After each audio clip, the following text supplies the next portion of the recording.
آقا کہتے ہیں ہم پہنچے پہلے آسمان پہ، حضرت آدم سے ملاقات، انہوں نے کہا اے صالح بیٹے اور صالح نبی تمہارا استقبال ہے۔ فرماتے میں دائیں طرف دیکھتے تو مسکراتے تھے اور بائیں طرف دیکھ کے روتے تھے۔ میں نے کہا بابا یہ کیا ہے؟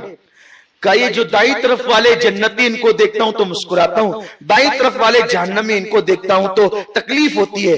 فرماتے دوسرے آسمان پہ پہنچے تو ہم نے دو خالہ زاد بھائیوں کو دیکھا، ایک جناب یحییٰ تھے ایک جناب عیسیٰ تھے۔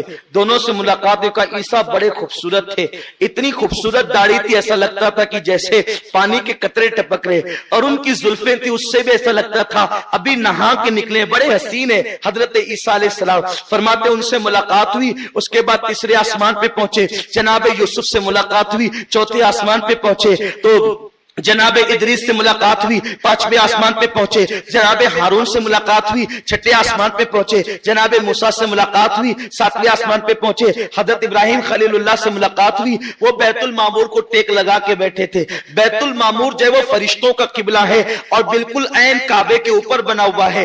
اگر بیت المعمور سے کوئی چیز نیچے پھینکی جائے تو وہ کعبے کی چھت پر آ کر کے گرے گی۔ فرماتے ہیں ہم اوپر ہی گئے حتیٰ کہ پھر ساتویں آسمان پہ بیت المعمور سے حضرت ابراہیم جو ٹیک لگا کے بیٹھے تھے، میں نے نماز پڑھائی، آقا کی حدیث سے میں نے نماز پڑھائی۔ جب میں نے نماز پڑھائی بیت المعمور کے اندر تو پھر وہاں بھی انبیاء تھے، اولیاء تھے، صالحین تھے، فرشتے تھے۔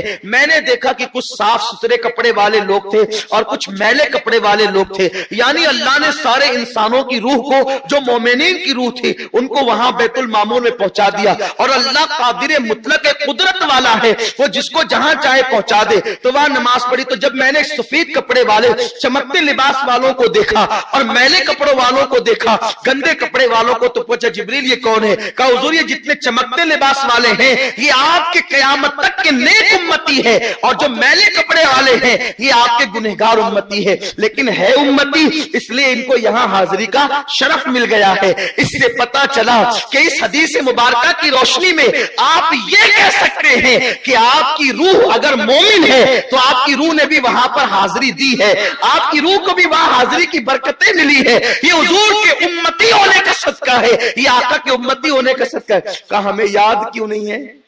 کہ میرے بھائی تجھے تو وہ بھی نہیں یاد ہے جب اللہ نے کہا تھا الست بربکم، کیا میں تمہارا رب نہیں ہوں؟ تو تم نے کہا تھا بلا، کیوں نہیں، بے شک تمہارا۔ آپ کو یاد ہے؟ بولو، یا وہ یاد نہیں تو یہ کب یاد ہوگا؟ ارے آپ کو تو یہ بھی یاد نہیں کہ آپ کس لیے دنیا میں آئے، الا ماشاءاللہ۔